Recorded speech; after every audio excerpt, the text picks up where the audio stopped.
Сайн бацгаана уу? Өнөөдөр бид Зая санаанда подкастын ээлж дугаарыг эхлүүлж байна. Өнөөдөр бид нар студидтэй нэгэн эрхэм хүнтэй зочин уурсан байна. Та өөрийгөө танилцуулаад хоёулаа подкаст эхлэх үү? За сайн байна уу? Бид хоёрыг сонсож байгаа бүх хүнд энэ өдрийн амар галнаг айлтгая. За намайг Бадам ханд гэдэг нийтийн 7 дахь сэрийг сэрэх баярлалаа төв төрийн бас байгууллагын зөвлөх багш. Ийм хүн байна. За тэгээд өнөөдөр бид хоёр энэ студид яг бясалгалын талаар ярилцъя гэж бодсон. Бясалгал, дасгал гэж яг юу юм бэ? За бясалгал дасгалын эргэн тойрондох сонин сайхнуудын тухай ярьд юм уу? За ингээд монголчуудынхаа бас үн эртний түүх за тийшээ нэлээд аялна гэж бас бодож байна. Тэгэхээр хамгийн түрүүлээ би танаас юу гэж асуумаар байна гэхээр та яг бясалгач хүн үү те? Бясалгал гэж яг юу вэ таны бодлоор? Энэ асуултаар эхлэе. За тэгэхээр бясалгагч биш гэхээр худлаа болно. Бясалгагч гэхээр бас худлаа болно. Тийм. Тэгэхээр би бясалгалыг яг өөрийнхөө амьдралдаа дадуулах гэж хичээж яваа.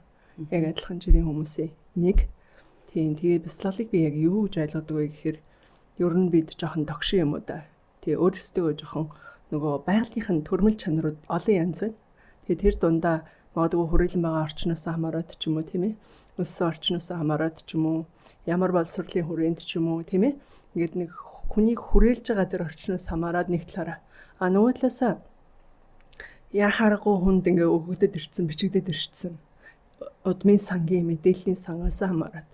За тэгээд дээрэс нь нэмээд тийм ээ бидний одоо урд нь хийж авсан бидний түүх сан биш үү тий? Яг жишээлбэл аавын генетикийн сан, ээжийн генетикийн сан гэдэг энэ хоёр мэдээллийг сангаас бүрэлдээд дээрэс нь миний мэдээллийн сан гэж ийм зүйл бас бүрэлдсэн байж байгаа. Ингээд энэ бүх мэдээлэл чинь ингээ боловсроод зоргоороо боловсруулад авах юм бол магадгүй хүн бид нар өөрсдөө яах нь гэхээр бас жоохон омглон тий догшин янз бүрийн бидний одоо муу характерууд гэж нэрлэгдэг, муу зан чанарууд гэж нэрлэгдэг тэр зүйл маань задарчих гад байдаг тий. Ингээд ер нь бол нөгөө давмгаалчих гад байдаг. Тэгээ тэрнээс хамаарат бид нар магадгүй амьдралын бас уналт босолтуудыг өөрийнхөө амьдралаар биеэрээ, сэтгэлээрээ, оюунаараа тий ингээд харилцаандаа гэх мэтлэнгээр ингээд ажил бизнестэй ч юм ингээд туулаад ингээд нөгөө зовлонгийн шалтгаануудаа бид нар бүрдүүлээд байдаг болохоор нэг л зүйлийг аягүй сайлсан. Тийм болохоор би ер нь бол би бас нэгч тийм сайн уул нь бол уг чанартай бол бид нар бүгдээрээ сайхан борхон чанартай юм байна.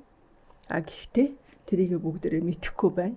Тэгээ тэр дундаа одоо мэдүүлэхгүй байх ч бас магадгүй бодлогууд ч бас байдаг юм шиг байна. Тэгэхээр одоо хэн өөрөө өөрийгөө мэдхийн төлөө явах гэхээр бид өөрсдийнхөө төлөө бидний төлөө хэн ч явахгүй шүү дээ тий. Аав ээж ахын дүү сайн ижил байгаад ч тэр хүмүүс чинь бас өөрсдөд нь өгсөн одоо даалгаврууд үүргүүд хариуцлагууд гэдэг юм байж байгаа болохоор хүн болгонд ор бүрний хичээгээд ингээд өөрийгөө жоохон ингээд сургах маягаар гэх юм уу сайн чанараа ингээд жоохон зүлгэх маягаар хөдөлмөрч аливаа юмд чинь ингээд хүн гээд нэг үлдээл ахаар тийм ээ нэг ажлыг одоо нэг сайхан хоолыг ингээд олон удаа хийх юм бол мастер дагаач болно шүү дээ тий. Тэрнтэй адилхан одоо жишээлбэл гадаад хэлийг сурахад жишээлбэл байнга л давтаж авахгүй бол тэрийгэ байнга л тэр үгийг нь ашиглаж л авахгүй бол тэр чинь ерөөсөө ингээд тэгсхийгээл мартагдаал алга болоод тэгэл өнгөрчдөг байхгүй. Тэгээ яг тэрнтэй адилхан бид бол яхаа вэхээр бүх талаасаа өөрийгөө цэвэр ариунд зөв сайханд дадуулах тэгснээр яаж байгаа юм гэхээр хамгийн чухал нь өөрийн дотоод гүн чанарт байгаа. Гүн чанарт байгаа. Хязгааргүй потенциал руу нэвтрэх хаалга руу бол ойртож байгаа юм л.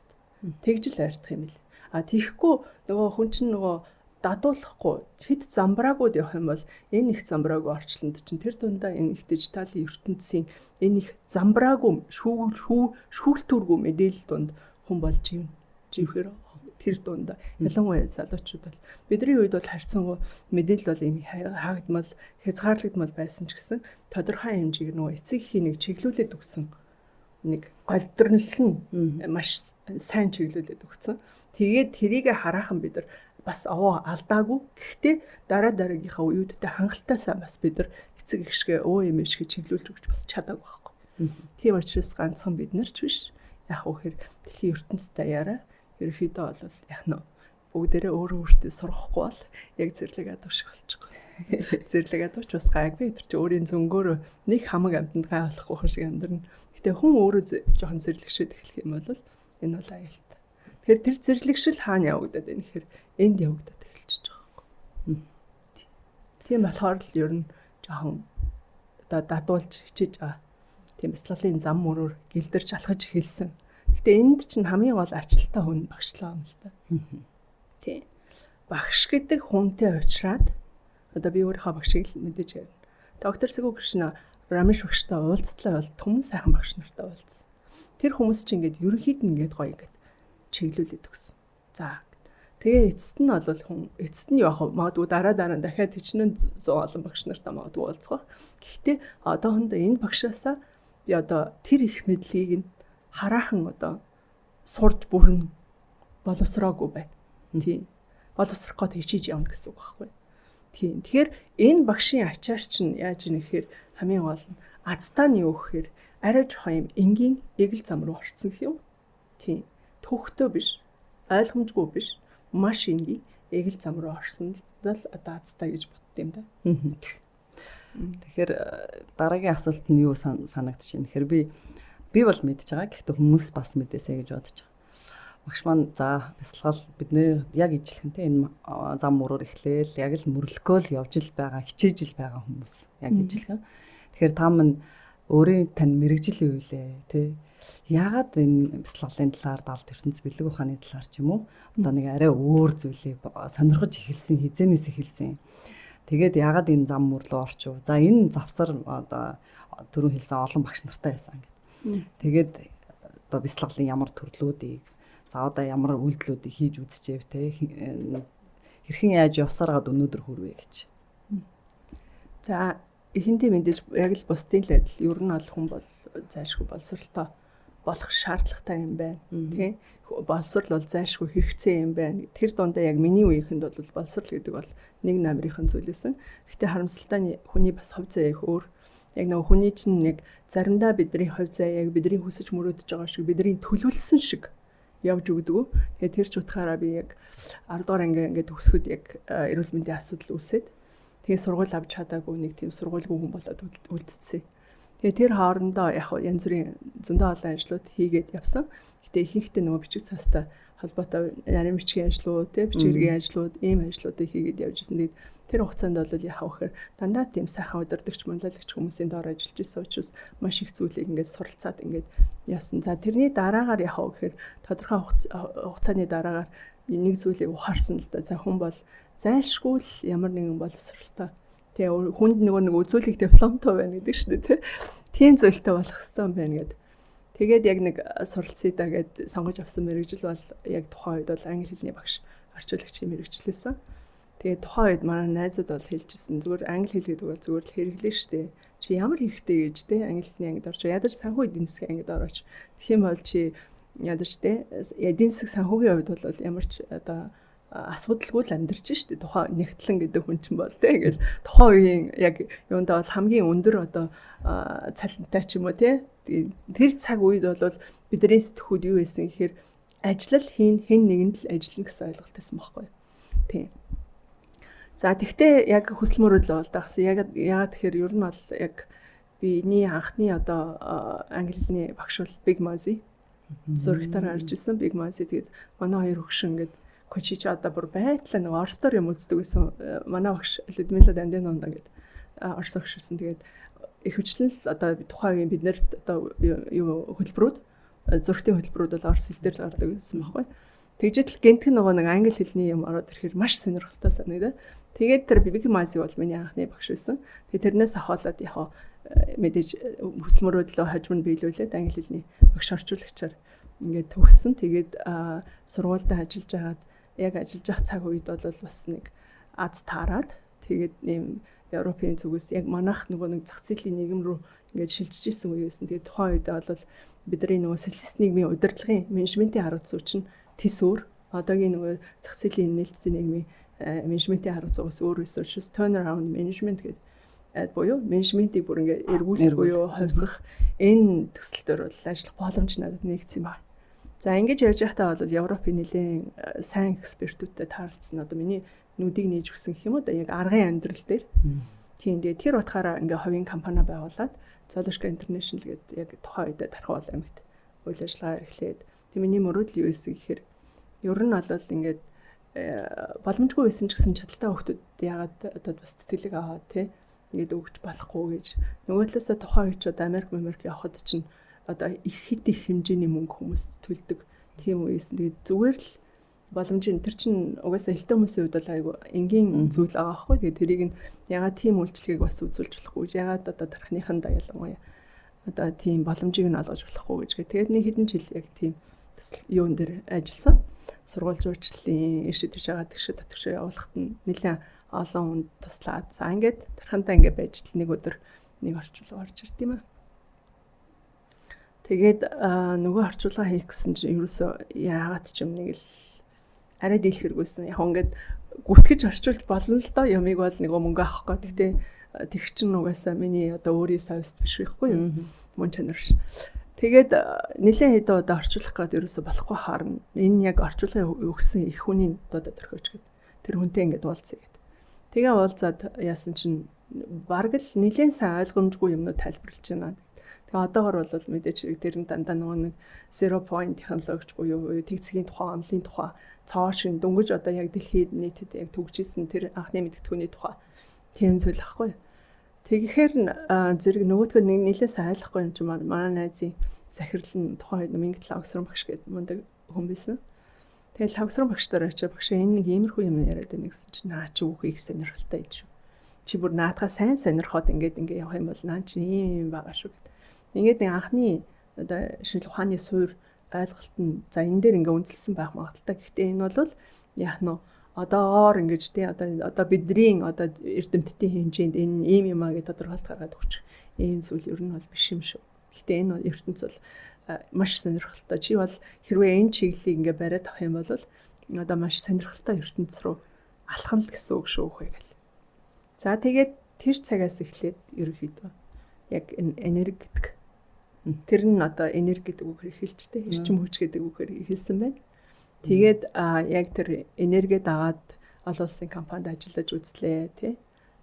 Тухайн үед одоо юу ч мэдэхгүй энд чинь зүгээр л нэг юм жижиг бизнес эрхлээл суужсэн. Тэгээд олон улсын хэмжээнд бол айгүй богино хугацаанд энэ хөдөлмөрч хүмүүсийн ачаар тий олон улсын зах зээл дээр бол хангалттай хэмжээний зах зээлд хүрч чадсан. Тэгжээтлээ тэндээс нэг юм яг хүн чинь нэг юм мөрөдлөд нэг юм агуу хүнтэй уулзах юмсан гэсэн мөрөдлөдөг. Үлгэрийн юм шиг ингээл бүр хол үйдэг тий оргилд үйдэг юм нэг модель хүмүүс идэв шүү дээ тий. Тэр хүмүүсийн маань нэг нь одоо Brian Tracy байсан л да. Тэгээд компани урилгаар Brian Tracy гуйта нэг 20 100 нөгөө нэг юм яг олон улсын лидерүүд нь хамт зугаалах боломж байгаа. Тэгээд тэрэн дээр ингээд яриаг ингээд сонсчихсэн чинь манай найз Майкл Дуглас ингээд хоолойны хавдартай болоод би бас өөрөө юм эрүүл мэндийн асуудалтай болоод тэгээд нэг амьдралын тухай нэг хүүрнэхгүй юу. Тэгэхэд надад нэг юм дон хийгээл нэг юм ороод ирсэн. Хүн хичнээх одоо баян чинэлэг болоод хүчнээх нэр алдарт өндөрт ингээд хүрсэн ч гэсэн хүн стил зовлонгоосоо тий өөрийгөө зөксөлж чаддаггүй юм байна. Бусдын гарт нэг байд юм биш үү? Бид нар жишээлбэл тий энэ насандаа хүрчээд одоо ийм зовлон тохиолдвол яах вэ гэдэг ч юм уу нэг хүнд нэг тийм нэг юм жижигхэн сигнал ирдэг штэ тий. За тэр үед би яг юу гэж бодсон бэ гэхээр за энэ нэг технологиг нь бүтээгээд байгаа багштайгаа л ойрхон байда гэж бодоод ингээд яг арамш одоо яг бүр ингээд артыг тухайн үед жоохон хэцүү байсан л да мэдээж. Гэхдээ чадсан. Яг холбоо харилцаагаа тогтоогоод. Яг арамш өгчтэй уулзахаас өмнө бол яг нөгөө сайн хүмүүсийн ачаар гэх юм тий. Одоо юуны Райшенкер өгш нөгөө юу шири бяцлалаар хичээлж үзсэн. Тий. Таалагдсан үнэхээр сайхан. Гэхдээ би чинь нэг тийм одоо зарим хүн бол юм хөдөлмөрч юм хичээнгүй. Би болохоор юм айгу хялбар дуу юм хайдаг. Магадгүй жоохон залхууч гэж магадгүй тийм. Гэхдээ айгу энгийн юм хайдаг. Гэхдээ тэр нь айгу өгөөчтэй байна. Тийм зүйл жоохон сонирхоод байт юм шиг. За тэгээд йогоор бас хичээлж үзсэн тий. Йогийн багштай, юуны багштай. За тэгээд дараа нь гадаадад нэлээд олон багш нарт бас шав орж үзсэн. Тэгээд нэлээд олон багш нарт бүх багш нарын нэрийг яг нэг бол подкаст. Тэгээд явж байгаад тэгээд тэр дундаа яг хамгийн ойртуулсан гэх юм уу энэ зам руу илүү их яг түлхсэн тэр зам нь бол нэг удаа хайрын бяцлал хийж үзэхэд нэг тийм өөр мэдрэмж бол яг авсан. Тэр хайрын бяцлал гэдэг. Тэгээд гэхдээ би тэрийг нэг тийм хараахан өөрөө би хайраар дүүрээгүй байсан болохоор яг энэ бяцлаглыг би хөгжүүлнэ гэдэг ч юм уу. Эсвэл би яг энийг ингээд тууштай ингээд хийгээд явах техник нь тийм ч надад бас хэлбэрхан бас санагдаагүй. Би чинь айгуу сонин яг нэг юм сурахаараа ганцаараа биш ингээд яг хажуудах хүн амтнтайгаа найз нөхдөйгөө ингээд хиймэрсэн нэгдэдэг байхгүй. Яли энийг хийж үзэхүүгээд. Тийм. Тэгээд дараагийн юу нь болохоор чандаа салах бяцлал. Би тэгтээ Монгол чандаа салах бяцлал хөгжиж тэр нэлийн одоо сайн хөгжсөн байсныг бол тухайн үед мэдээгүй байхгүй. Угсаа ингээд өөр дарахнаас ороод ирж байгаа хөлт болохоор юу залууч байж. Тэгээд тэр юм учраас сайн судлаачгүйсэн. Тэгээд тэгж явж байгаад би Казахстаны багшид шаараад тэг химийн ухааны хүн байсан Гэзизамаг гэсэн. Тэгээд тэр хүн бас миний нүдийг бас нэлээх нээсэн. Тэгээд тэр хүн бол намайг яг энергис цаашаа ингээд зам биш үү гэдэг. Энерги бол одоо яг чи яг тэр дүрсэт ертөнц. Энерги ч өөрөө дүрсэт ертөнцтэй багтана тий. Одоо бидний мэдээд байгаа энэ бүхэн агуулгадж байгаа тийм ээ нээгдсэн байгаа. Ийм. Гэхдээ энэ энерги чинь одоо хөдөлгөөд байгаа нэг хүч бас цаана байдгийн шүү гэдэг. Тэрлүү ингээд хөтлөж байгаа хөтлөд оруулсан гэх юм. Яг тэгжэтэл яг багш бол яхаарахгүй арамш багш бол яг яалтчгүй. Нөгөө угаасаа хүн чинь ингээ прогрессор өсчихэд ялангуяа манай багш шиг одоо ийм агуу шинжлэх ухааны суур үндэс нь өөрөө хүний анатомиг төгс бүрэн судалсан. Дээрээс нь хүний одоо тийм нэг мэстслэн юмч хүн чинь аргагүй шүү дээ тий. Одоо эдис бүр ингээд нэгжээд бүгднийг өөрөө нүдэрээ нөгөө нэг хэрвээ харахыг хүссэн бүхнийгаа ингээд нийгээд бүгднийг ингээд харцсан. Ямар уруулууд явагдаж идэг, ямар өнгөтэй харагдаж идэг, ямар бүтцтэй байж идэг, ямар үйл ажиллагааг явуулж идэг гэдэг ингээд бүгднийг энэ механизмыг чинь энэ үйлдвэрүүдийг чинь ингээд бүгднгээр нь ороод гарцсан хүн гэх юм уу. Тэгээд тэр эмч байгаа мөртлөө яг өөрийгөө ингээд яаж явж байгаа одоо хөгжүүлж явж байгаа. Тэгээд тэр мэдлэг нь өөрөө гүн байсан тэр мэдлэг надад нэг жоохон баталгаатай санагдсан гэх юм уу да. Тийм. Магадгүй би жоохон тийм одоо юу хүн биш бах. Нэр төртөө жоохон тайртай ч юм уу. Аймхаа ч юм уу. Би тийм хүн л. Тийм учраас надад нэг жоохон тэгч маркийн тийм жоохон үйл итгэж ингээд үгүй штэ тийхгүй. Тийм ер хүн болгоны хэлсэн юмд чинь гээл бүр шууд ингээд яахгүй. Тэгээ ялангуяа би ганцаараа хийж байгаа л окей. Гэхдээ би чинь дандаа хүнтэй хуваалцдаг хүн тий эргэн тойрныхондоо бас төг удахгүй байхыг хичээх хэрэгтэй. Тэгээ тийм учраас тийм болохоор яхаа вэхээр ер нь бол яг тэр эмч багш байгаагийн одоо ач холбогдол надад их чухал байсан. Тийм мэдхгүй маш олон зүйл яагаад би өөрийнхөө ч яг багштай уулзж байгаа тэр үед бол ер нь бол тэр 12 систем битгий хэл эргэтнийхээ хаана байрлаж ямар үйл ажиллагаа явуулдаг ч ер нь мэддэггүйсэн шүү дээ. Яг нарийн яг хаана байдгийг юу ч хийдэг юм. Тийм мэдхгүй тийм. Тэгэхээр би бол угаасаа 10 жилдээ бол яах нь анатомийн мэдлэг тааруу авсан нөхөр гэсэн. Тэрэн дээр уран зохиолын хичээл уншаа сууж исэн нөхөр л байгаа байхгүй. Гэх их мэтлэнгээр бид нар бусад зүйлийг сонирхоо судалдаг хэрнээсээ өөрийгөө судлах тал дээр бол орхицсан. Ингээд л яг явж багш бол ямар замыг яг гаргаад ирсэн гэхээр за чи өөрлөгөө ингээд жоохон хандаад эхлэх юм бол за наад захын тийм бие организм гэдэг энэ бүтцээ чи нэг эрх биш нэг ойлгоод эхлээд. За цаашаагаа ингээд дахиад ингээд жоохон ингээд талах юм бол тийм хайр байна. Энэмсэглэл байна. Таалагдахгүй гэдэг байна. Энийг чи барьж авч болох уу? Тэг эн чинь яг нэг юм харилцаа мөртлөөс энэ солилцож байгаа энерги байгаа зү тийм үзэн ядалч гэдэг юм уу тийм. Тэгвэл яг одоо жишээл би өөрөөрөө л ингээд айгу инженеэр тусгаж авахыг хичээдэг байхгүй. Тэгвэл эн чинь за энийг чи тэгвэл нэг юм энержи ертөнц буюу эн чинь ингээд угаасаа л баригдахгүй мөртлөө ингээд хөдөлгөөнд оршиж идэг. Гэхдээ бүр хоосон биш бас те өшөө нарийн цаг хугацаанд хөгжөө технологийн хөгжөөд ирэхээр наад зах нь одоо жишээлбэл те одоо авра аппаратнууд гэдэг ч юм уу тийм бүр хамгийн наад зах нь жишээлбэл Кирлиан гэдэг ихэн хоёр гэдэг эрдэмтэн наад зах энэ навчны гэрэл юм болгонд ч ингээ гэрлээд юм байна гэдэг ингээ тэндээс үүдэлтэл энэ юу шүү дээ тийм. Тэгээ тэр ч утгаараа жишээлбэл авра энтер гэл ингээл ярихт нь Коротков бол яг үүндээ бол энэ талын мэдлэгийг бол дэлхийд нэлээ төгөөмөл өгсөн баггүй. Дараа нь Америкчууд хөгжсөн тийм. Тэгээд гэхдээ тэрнээс хамгийн бас нэлийн гүн гүнзгий хөгжсөн энэ мэдлэг бол тухайн үед ийм эзотерик сонирхогч ийм элит группүүд бол дэлхий дээр байсан юм билээ л дээ. Тийм. Тэгээд тэр мэдлэг угаасаа ердийн ард түмэн бидэнд бол халтсан шүү дээ. Тийм. Тэгээ эрдэмтдийн хүрээнд ялангуяа алмаатад бол эрдэмтд ингээд сүлэгддэг байсан. Тэгээ тийшээ очиход бас нэлийн сонирхолтой ертөнцийг би бас нээсэн л дээ. Алматаа бол бас надад нэлийн онцгой сонирхолтой тийм ертөнцийг нүдийг маань арай нэг өөр төвшөнд яг нээж өгсөн. Бодтоор хийгээд би магадгүй миний нөгөө итгэдэггүй байсан итгэл үнэмшлийг одоо хүн чинь beyond гэж ярьдаг тийм бидний итгэл үнэмшлээс давсан бидний бодол санаанаас давсан тэр үзэгдлийг хүртэл ингээ үзэгдээд харагдаад ингээ хүн тохиохоор хүн өөрөө туулахаар ийм юм байж болдсон биш үү гэдэг юм чинь ойлгож эхэлж байгаа. За ингээд тэгвэл тэгээд тэр энэ бүх процесс тэгвэл энэ нэг хөдлөөд байгаа тэр нэг энерги буюу байн ховсон өөрчлөгдөж байгаа нэг юу штэ тий одоо энергийн ертөнц гэж нэрлэгдээд байгаа магадгүй тий.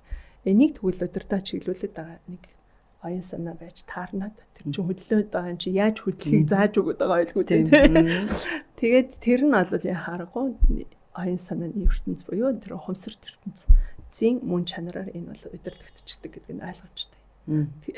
Тэгвэл тэр оюун санааны эзэн нь яг юм бэ? Одоо тийм дараагийн асуулт руу бид яг одоо бүр нэлийн эрчимтэй явах хэрэгтэй. Тийм. Тэгээ энийг таниулахын тулд бол эхлээд тэр энергийн жилүүдийг туулсан төлөөр хамтдаа. Тэгээ дараа нь бол энэ далд ухамсар гэдэг энэ чиглэлийн энэ ухамсарын жилүүдийг бид нар хамтдаа ингээд туулсан. Тэгээ манай ард түмэн чинь угаасаа нэг тийм өөрсдөө төрөлхийн одоо мэдрэмж өндөртөө нөгөө угаасаа төрлөх мэдээллийн сан ариун гэх юм да тий. Тэр утгаараа дээрэс нь баялаг угаасаа тэр нэг суралцж исэн эрдэм нь өөрөө чинь байж байгаа юм чинь бүх юм нь байж байгаа тий. Тийм ард түмэн учраас хурдтай амлалт. Тэгээд олон хүмүүсийн ачаар бас дээрэс нь багшийнхаа ачаар. Тэгтээ үндсэндээ бол нөгөө ер нь явж бол ерөөсөө л яг Монгол гүн ухааны үндсийг л багшаарэз сүултээ гүн болох тусмаа. Тэгвэл ерөөсөө энэ ухамсар ертөнцийг удирдах байгаа цаад эзэн бол ерөөсөө бид нар магадгүй одоо бурхан гэж нэрлэн л дээ. Тийм. Тэгэхээр бидний ASMF ухаанд юу гэж нэрлэдэг вэ гэхээр сэрэмсэр буюу awareness гэж нэрлэж байгаа тэр зүйл аа. Тэгэхээр ер нь энэ сэрэмсэр ухамсар эрчмийнхаа энэ утга учир руу хүн хэрвээ бие даад энэ дүрсэт ертөнцөд даваад нэвтэрч чадах юм бол чи өөрөө хязгаар потенциал руу бол унаал эхэлчихэж байна. Би жоохон илүү зүйлүүд даваад ирсэн. Зүгээр. Тэгэхээр миний дараагийн асуулт яг л тэр асуулт байлаа л да. Бадам ханд гэдэг хүн яг одоо юу бяцлагж байна вэ гэж те. Яг яагаад бяцлагж байгаа юм? Хаа хүрх юм? Эцэст нь юу болоосаа гэж хүсэж мөрөөж байгаа. Чи зориг байхгүй бол бяцлах ямар ч боломж байхгүй шүү дээ, тийм ээ. Тэгэхээр яг энэ зүйлд хүрэхин тулд одоо өнөөдрийн хүртэл ингээд судлаад л алхаал гიშгэл баг-багаар урагшлал явж байгаа шүү дээ. Тэгэхээр цаашдаа юу болох вэ? Нэг л зориг тавьсан. Нэг алсад нэг зүйлийг олж харсан. Тийм. Тэгээд урд нь ингээд нөгөө ялангуяа ингээд нөгөө бизнесийн хичээлүүд ороход алсын хараа гэж бид нарт ингээд юм яхаар нэг юм жоохон хоосон юм шиг ингээд байдаг гэсэн баггүй. Тэрийг айгу сайн ойлгож эхэлсэн. Ерөөсөө хүн болгон уусаа алсад өөрийгөө харах чадамжтай байх хэрэгтэй юм билээ ш. Зүгээр л алсад одоо хэдэн жилийн дараа эсвэл энэ амьдралынхаа туулахад таны амьдралын үр дүн юу болох вэ? Юу байх вэ? Тэгэхээр би тэрийг яг урд нь зөндөө өөрөөр ингээд алсын хараа минь жоохон өөр байгаад идэгсэн. Тэгээ одоо бол яг миний алсын хараа юу болсон бэ гэхээр хүн гэгэрх хэрэгтэй юм байна. Туйлын зорилго бол гэгэрл юм байна. Тэгэхээр нэгэнд би алсад одоо магадгүй энэ төрөлтэй биш байж болно. Өшөө дахиад надад 1000 төрөл ч юм уу төмөн төрөл орж шаардагдаж магадгүй. Гэхдээ би аль болох санаад хичээгээд зөвхөн ариусгахын төлөө тэгээд яг нь тэр гэгэрл буюу нэгсэндээ төгс зүв байх бүх зүйлтэй зохирч амьдрах энэ бүхэл ертөнцийн нэгэн хэсэг гэдгээ бүрэн ухамсарлаад бүрэн сэрэмсэрлэж ингэж одоо амьдарч нэгсэндээ орчлон ертөнцид яг нь өөрийн хувь нэмрээ оруулах үүргээ биелүүлэх ёстой юм байна гэдгийг л аягүй сайн ойлгоцсон нэгдүгээр тэрийг ойлгосон. Тийм болохоор яг нөгөө 75 сарын 9 минутын бяцлалаа өглөө хийх. Тэгэхээр миний зорилго угаасаа тэр алсын хараагаа дагаад юу болсон гэхээр би зорилгоо бол харин юу гэж бодсон гэхээр ер нь бүх зүйлтэй нэгдмэл байдгийн юм байна. Тэгэхээр би ганцаараа явахгүй юм байна гэдгийг аягүй сайн ойлгосон. Тийм.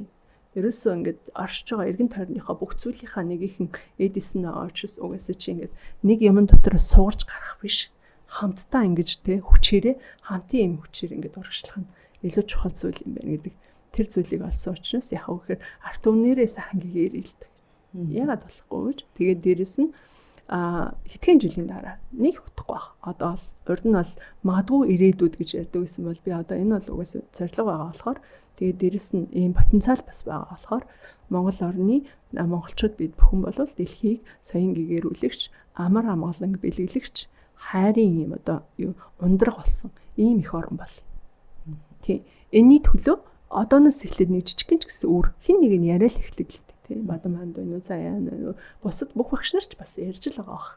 Яагад гэвэл эн чинь нөгөө цоо шинээр бие сэтгэж ярихгүй хэрвээ нөгөө биеийн чанар нь багасаад бидний чанарлууд өхөөд эхлвэл бид нар яг адилхан сэтгэж адилхан зүйлийг нэгэн зэрэг ярьж эхлэх байхгүй. Тийм. Тэгэхээр цаг үе өөрөө угаасаа яг ийм цаг үе рүү бид нар хэрвээ их дэлхийгээ ингээд сайн харах юм бол байгалийн олон үзэгдлүүд явагдаж байгаа. Тийм. Дээрэс нь одоо хүн төрөлхтнийг улс улсаар ингээд хараад үзэх юм бол маш их одоо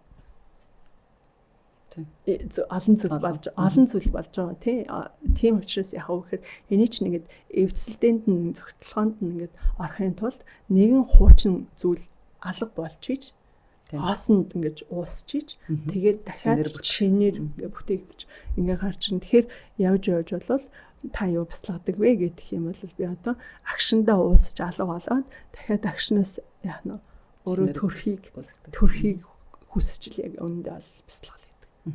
Тийм. Бяцлал хийж үзье да. За бяцлал гэж юу юм бол доо яг бяцлаглыг нь хийхээр юу болох юм бол доо тий. Надад одоо ямар шууд энгийнээр ярихад надад ямар ашигтай юм бол доо гэж бодож байгаа хүмүүс тий. Тэгэхээр энэ зам мөр яг ямар байдаг юм бэ? Яаж эхэлдэг юм? Яаж явбал зүгээр байдаг юм? Тэр дунд нь юу тохиолдвол би яг яах ёстой юм бэ? Бяцлаглалын тухай бүгдээрээ сонссон ба.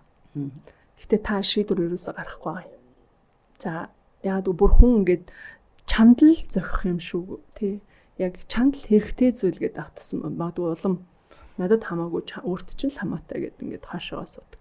Ийм үе гэдэг. Тэгэхээр нөгөө талаас хүний амьдрал чи өөрөө одоо өөрийгөө нөгөө энэ тий бие махбод тэгээд тэр оюун санаа тийм ээ тэгээд тэр сэтгэл тэгээд өвшөө цаашаа тэр сүнслэг энэ орон энэ одоо оршихуйга бүгднгийн нэгдмэл болгож чадаагүй байхад бидний асуудал бол хит их байхгүй.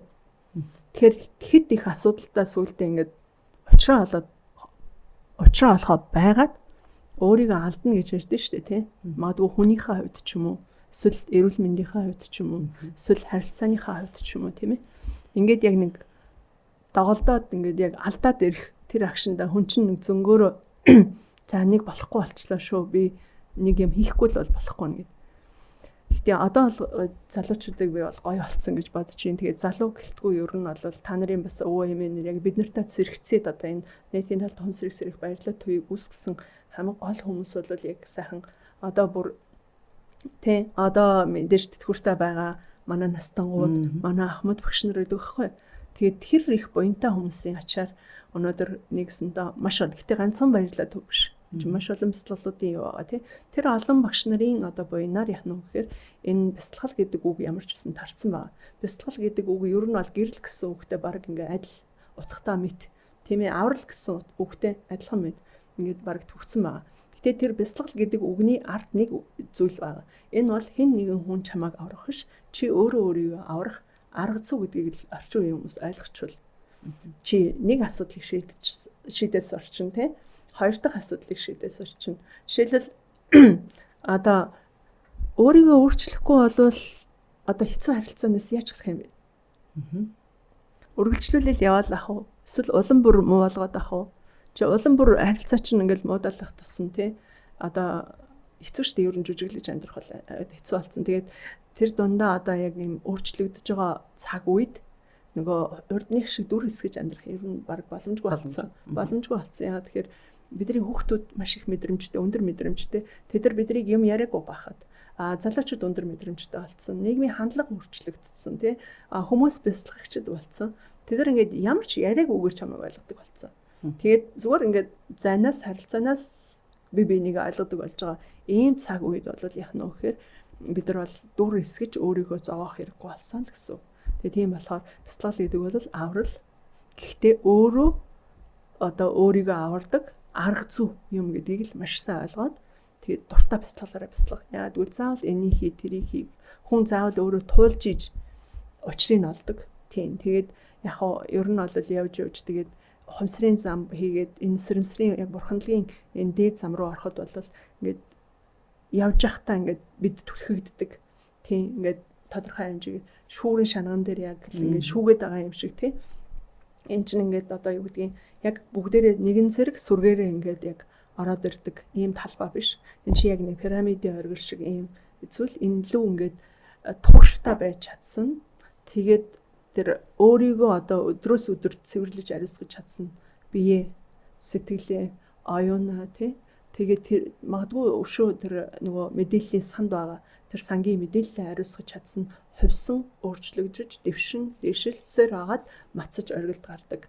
Яг энэ уулчнаар бол Эверестийн оргил ийм зам мөр бяцлал тий. Тэгээ энэ л яг ингээд маршрутыг ингээд заагаад өгдөг. Эндээс нь ч гарч болно, эндээс нь ч гарч болно, хаанаас нь ч гарч болно шүү дээ тий. Нөгөө хөтчнөр байдаг шүү дээ тий. Шерпа нар гэдэг уулны ойроод ороход. Тэгээ мэрэгжлийн өчнөө олон удаа гарсан шерпа нар бол яагаад гарахыг нь тий. Хаана ямар ирмэг дэр гიშхийг тэр чин заагаад өгнө шүү дээ. Гэтэл хүн өөрөө ингээд тэр оргил гинтхэн нэг өдөр өсрээд гарчих юм боломжгүй шүү дээ. Ир зориг хэрэгтэй бас. Тууштай. Бяцлагын талаар ингээд судалж байхад орон зай, за тэг газар нутаг, үндэстэн, тэг угсаатнуудын гэд маш олон онцлогуд харагдаж байдаг те. Тэгээд түүх судлаад инхээр тэр чигээр арт түмэн тэр чигээрээ бяцлагж идэг хүмүүс ч байж байна те. Өөр угаасаа тийм. За одоо манай арт түмэн бол яг ялангуяа амьдралын тэр чигээрээ бяцлаглалын төлөвт байж идэг тийм хүмүүс. Гэтэл нь өшөө олон одоо зүйл ном сонин ч юм уу судалгаа ингээ хийгээд үзэхээр яг амьдралынхаа дараагийн мөчлөг гэх юм уу хүмүүс явж байгаад нэг зүйл тулчхаараа ялангуяа одоо нүдэнд харагдаж байгаа бодит орчлон дээр байгаа зүйлсүүдийг үзэж ханаж туулахад дуусгаараа гэдэг юм уу өөр дахиад нэг зүйл хайгаад байгаа байхгүй. Тэгэхээр ээж гэдэг юм уу ингээд зарим нэг одоо эртний судар бичгүүдэд юу гэж хэлсэн байна гэхээр энэ бяцлаглалын одоо тухай за эрчим энерги далдын юмнуудын тухай те ишөө илүү одоо таныхаар тэр нөгөө дээшээ явах одоо зорилго дээр тулгаад ирэхээр юу ашиглах вэ? Ямар арга техник байна вэ гэдэг ирэхээр одоо жинхэнэ энэ тал руугаа яваад өгч байгаа байхгүй те. Далд ертөнцийн тухай, одоо харагдахгүй байгаа зүйлсийн тухай, асар их хүчийн тухай сонирхож эхэлдэг байж таарч. Тэгэхээр явж байгаад нөгөө илүү хамгийн баян хүмүүс нь гэдэг юм уу? За тэгээд нөгөө дээд гаруулынх нь гэдэг юм уу? Одоо нэг жоохон тийм хүмүүсүүд нь судалдаг энэ төр байсан. Ийм судруудад ийм төвхүүд хүртэл бас олж сонсч уншижээ. Тухайн цаг үед тийм хамидж хаад язгуурын юм чинь тийм л байж одоо боломж нь тийм байж гэдэг юм уу. Тиймэрхүү зохиолууд материалуудаас уншиж байлаа. Гэтэл тэр үед бол тийм байж. Одоо бол эн чинь бүх зүйл сайхан дэлгэр сайхан болчлоо. Боломжтой чөлөөтэй болчлоо. Тэг хүн бүр одоо энэ техникийг энэ арга хэрэгслийг энийг бол ашиглах боломж олдсон юм бага цаг үед бас нэг талдаа маш сайхан боломжтой бидний хувьд тийм ээ. Би нэг юм асуумаар байна. Материаллык орон зайгаас гарангуут энэ чинь яг бяцлагалтай холбогдоод энэ бэлэг ухааны мөн чанар руу эрчим энерги ухамсар цаашаа ингээд эхлэнгүүт нэг эд шийдв тий. Бяцлагал эд шийдэнд хүрэгдэхгүй. Энийн цаана яг юу байдгүй эд шийд гэж хардаг хүмүүс бол тий. Тэгээд энэний цаана одоо ингээд бидний мэдэхгүй төсөлж чадахгүй зүйлсүүд яагаад байдгийм бэ те. Та бас хэрвээ санаж ивэл одоо өнөөдрийг хүртэл явж байхдаа энэ таны амьдралд тохиолдсон өөр одоо те. Вау байж болох юм да. Байж болохгүй зүйл бас ийм байдгийм байна гэд бодож исэн зүйлсүүд байл бас хаалцаж. За нэгэнд мэдээж хэрэг эн чинь ингээд нэг тийм харагдахгүй юм болохоор тэгээд дээрэс нь хин нэг ингээд яг ийм байдаг гэд ингээд онл гаргаад батлах яг ингээд бас боломжгүй.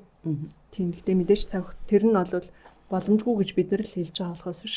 Яг үүндээ бол ийм л байдгиймаа гэдгийг одоо тэр бурхтын сургаалууд ч гэдэг юм уу тэр том шаструуд ч гэдэг юм уу тий. Нөгөө үзэх хүмүүс нь үзээд унших хүмүүс нь уншаад боловсрцсан гэсэн байгаа. Гэтэл яг одоо жирийн бидний хувьд чинь нөгөөдөг чинь эхлээл дөнгөж нэг бяцлаглалын зам руу ороод эхлэхэд тийм ээ. Ер нь бол яг юу ер нь одоо явж яг бяцлаглалын зам мөрлөө намайг татчихваа гэхээр би хамгийн түрүүнд багаж хэрэгсэл гэж хэлнэ. Тийм. Санаж байгаа ах зарим хүмүүс нь бас тий. Одоо би ингээл нэг эргүүлэнгүүт нь ингээл Эд шидийн тэр M1 гэдэг нэртэйсэн баггүй тэр уул нэр нь. Тэгээ тэрийг нь wand гэдэг чинь одоо нэг юм саваа шиг тийм зүйл. Тэнгүүд би тэрийг нөгөө орчуулагч хүний хувьд бол одоо монгол хэлэн дээр юу гэж болгохаа би мэддэг. Тэгээд юу гэж болгосон гэж би шидэд саваа гэж болгосон.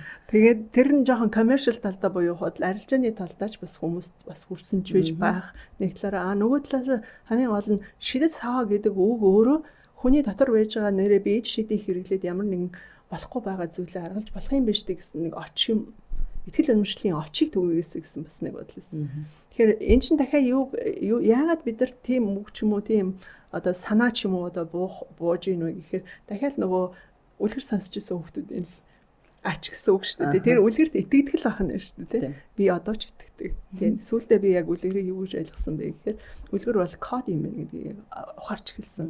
Яа харахгүй тэрийг бүх үлгэрүүдийг ингээд сайн ингээ ухаарад ингээд гүн төвшөнд нь аваад үзэх юм бол тэр үлгэр болгоны цаана яах нь кодлж бидэнд үлдээсэн мессеж бидэрт байдаг. Илгээмжүүд байдаг. За ингээд тийм учраас бол илүү одоо сонирхолтой ертөнц рүү яагаад ч юм ингээ яваад орцсон тэр багажнуудын ачаар. Тэгээ одоо нөгөө багш тэгэхээр сүүлдээ яг нэг зүйлийг ойлгосон л да. Яхаарахгүй одоо чиний ингээд явж байгаа зам биш үү? Одоо хариуцахын тулд чи өөрийгөө одоо толгоогоо жишээлбэл угаахгүй хэд хонохоор бид нар ч юм уу усан тарахгүй бол хэд хонохоор бидэрт ямар байдаг бүгдээрээ хэдэл юм жаа. Тэгвэл одоо сэтгэлдээ хураасан бохрыг угаахгүй явна гэд боддоо. Бүр удам судраараа. Тэ. Аюу ухаанд цоглуулсан тэр их одоо шаарыг. Тэ. Одоо угаахгүй цэвэрлэхгүй ариусахгүй явна гэж боддоо. Тэ. Тэгэхээр эний чинь яг нөгөө эртнээсээ ариусгадаг аргуудыг бол яг дахиад нөгөө мэрэгдэн зохиож лээсэн байгаа байхгүй. Тийм учраас ер нь бол яг нэг юм дөрвөн зүйл байдаг. Нэгдүгээрт бол яг арга нь бол одоо манайхны хамгийн сайн мэдэх арга бол яг тарны арга. Тарны арга мантра. Хоёр дахь арга нь бол янтраны арга. Янтра гэдэг бол багаж хэрэгсэл баг. Багаж хэрэгсэл байхгүй. Янз бүрийн багаж хэрэгслэр тэр бидэнд нүдэнд үл үзэгдэх оюун санаад хөдөлгөөнд тэр докторгын дүрс байна. Дүрстэй хийгээд дүрсгүй ертөнц рүү нэвтрэх багшнуудыг бүтээсээр ирсэн байна хүн төрөлхтөө. Мэрэгдэн. Тий. За тэгээд тэгвэл тэр багшнуудыг яаж ашигладаг юм бэ гэдэг нөөрэ методик байгаа юм байна. Хэрэгтэй шүү дээ арга зүй. Мэдхгүй хүн бол тэр зүгээр л нэг юу вэ? Магадгүй нэг зүгээр л нэг шил ч юм уу чулууч юм уу гэж харна. Яг мэддэг хүндээ бол тэр нь яг маш чухал багж нь өсөж хөгжиж болох түүгээр дамжуулаад унаа нэг юм уу тий. Арай хурдтай жишээлбэл би одоо жишээлбэл мориор явж хөрөх үү, алтэргээр явж хөрөх үү, эсвэл арай урд онгоцсон суучих уу тий. Эсвэл магадгүй бүр гариг хоорондын юунд ч зорчиж болохоор болчихж байгаа биш үү? Тэгэхээр энэ сонголтыг хүн төрөлхтөн бүтээсээр л ирсэн байгаа байхгүй. Тэр хүний дээд оюун санаа бүтээсээр л ирсэн байна. За ингээд түрүүн хэлсэнтэй тарны арга зүй буюу тэр одоо бол энэ тарны арга зүйдээр үндэслээд энэ нөр vibrational science буюу нэгсэндээ энэ хэлбэлцэл давтамжийг өөрчилдөг. Ийм ухаан болоод бүр тусдаа ингээд бүр хөгжөөд ингээд явчихчинь тий. За тэгээ янтрануудын арга зүй гэдэг. Энэ янтрануудын арга зүй өөрөө маш олон төрөл байна. Хязгааргүй олон юм бил. За их нь бол шашны бэлэгдэл болоод ер нь бол хүмүүс ойлгохдоо энэ нөгөө бодийн шишнийх энэ лалын шишнийх ингээд яатсан символ тэмдгүүд энэ төр хүртэлтэй тэр болгон ч өөрийн гэсэн утгатай утга болгон хүчтэй тий хүч болгоноос яг нөө эрчим хүч цацарна гэх мэтлэн хамгийн энгийн модра жишээлбэл намасте нүү тий зүгээр л намасте гэдэг ингээ хоёр алга хавсархад жишээлбэл бидний зүгээр л энэ энгийн үзэгдэл байсан. Энгийн хамгийн энгийн зүгээр мэдлэгээний юу гэж бид нар жишээлбэл их хүчлэн магадгүй байна. За зарим хүмүүс бол энийг бол яг нь хүчний нэгдэл гэдэг ч юм уу тийм ингээд зарлаа энэ ингээд барихаар нэг өөр ингэхээр нэг өөр тийм эрчмийн урсгалууд өөрчлөгдөд байна. Суудал хүртэл ингээд өөр байна тийм. Гэх мэтлэнгээр энэ нэг англи дээр position гэж нэрлэдэг тийм. Нэгсэнтэй энэ байрлалууд энэ дүрслэлүүд энэ хувирлтууд явж цаавараа бидрээр урсж байгаа тэр эйс штэ. Сэрэмсэр, ухамсар, эрчим дээрээс нь нэмхэн тэр бас эрчим дотроо мэдээж нөгөө прана урсгал амьдралын эрчим хүч гэж энэ тэр бүгд орчин л та тийм. Ингээд тэр мэдээлэл дамжуулах сууг судалгаар урсж байгаа эрчим бүгд ор. Энэ хэрхэн зохицуулагдах вэ? Хаана өгч сигнал хүрэх вэ? Аль талд идэгч вэ гэдгийх мэтлэнгээр энэ бүхнийг л цогц одоо шингээс ухаан байгаа юм л та. Тэгэхээр энэ дээр бол залуучууд бол яг нь маш сониуч авах хэрэгтэй. Маш сониуч авах хэрэгтэй. Сониучл байж чадах юм бол энэ болгоны цаад утга руу утга учирыг өөртөө алгуураар нээгээд тэр багшнуудыг бас ашигладаг болно. Тэр арга зүйнүүдийг бас өөртөө хэрэгжилж чаддаг болно. Ингэснээр нөгөө жирийн хүний одоо яст мэлхийн хурдаар явж байгаа амьдрал шиг энэ хурднаас таны амьдралын хурд ч нь өөрчлөгдөж байгаа болохоор яг нөгөө амьдралын чанар ч нь өөрчлөгдөд. Тэгээд энэ хурдаар явж байгаа хүн энэ хурдаар явж одоо энэ хурдаар амьдралынхаа үйлийг хийж байгаа хүн ийм дээд хурдаар амьдарч байгаа хүн хоёрын хооронд жоохон зөрчилдөөн гарна л да. Үл ойлголцол гарч эхэлнэ л дээ. Үгүйсгэл гарч эхэлнэ. Гэхдээ энэ дээр очисон хүн бол энэ хүнийг ойлгоно. Энэ хурдаар явж байгаа хүн, өндөр хурдаар явж байгаа хүн бол ойлгоно. Хүлээн зөвшөөрнө. Байх. Би өөрөө ийм л хэлсэн чинь гэдгээ мэддэг болохоор. Гэтэл энд явж байгаа хүн болохоор энэ нь өөрөө ингээд нэг хий хоосон нөгөө зүгээрийн туйлоо бүх юм нь айгүй азтай энэ нөхөр үтчдэг зүгээр аяндаа тэгэхэд би яаж хөдөлмөрлөж чинь арай шудраг биш үү энэ хорвооч нь гэд хорвоо та яасан хатуу юм бэ гэд гомдлоод идэг байхгүй яг үнэндээ бол яах вэ гэхээр хорвоо дэлхий бол гайхамшигар дүүрэн байдаг эд шидээр дүүрэн байдаг эд шид гэдэг чинь ердөөсөө л энэ AC-гээ нээсний ач гавья таны амьдралын тийм тойрог руу тийм хурдаар шилжүүлж байгаа үйл явц. Ерөөсөө л тийм л зүйл үрж байгаа. Тийм. Ерөөсөө л хурд. Одоо нөгөө тайзнаар гардаг эл бүзүүлдэг хүмүүс эд. Тэд нар ч гэсэн өндөр хурдтай хурдтай тий. Бидний нүдийг хуурах хурдтай л байна гэсэн үг шүү дээ. Гэж бодчих тий. Тэгтээ яг бид нар яг нөгөө тэр багшнуудыг ашиглаад хүний нүдийг хуурах зүйл гэдэг. Бидний гол юм бол яг арамш шүгшин бид нарт өгсөн нэг гол үндсэн суур техник бол нэгдүгээр ерөөсө зүрх. Ерөөсө төв нь хаана вэ? Байших төв чинь хаана вэ гэдэг цэгийг маш сайн заагаад өгсөн. Таны орон гэр чинь яг жинхэнэ тэр орон зай чинь буюу орон гэр чинь төрлөх орон гэр чинь хаана вэ гэдгийг гадагшаа биш шүү эхлээд татгшаа яваа гэдгийг аягүй сайн заагаад өгсөн. Тэрийгэ бүр ингээд өөрөө нөгөө антом заадаг хүн болохоор эмч хүн болохоор хэрвээ энэ дүрсэт ертөнцийн ийм антом байгаа бол дүрсгүй систем чинь ийм антомтой шүү гэдгийг багцаалаад систем болгоод ингээд өгсөн. Одоо ойлгоход хялбар байсан гэх юм уу? Тийм. Багштай ингээл хичээл авч итл яг манай ард түмний баримталж ирсэн тий бидний зүрх зүг сургамж нөгөө өвөө эмигийн байнга өглөө өдөр тоохгүй өгүүлдэдсэн тэр ухаанд л яг очиод оновчтой ингээд нийцээд идэг. Тэгэхээр багшаа хөөст ямар гэхдээ эсэргээрээ Монгол хүмүүс ч ямар гахамшигтай ард түмэн бэ гэж бодчих. Би нөгөө түрүүн сонирхоод асуугаад байсан. Сая бабагийн тухай бас яриулъя гэж бодохгүй юу?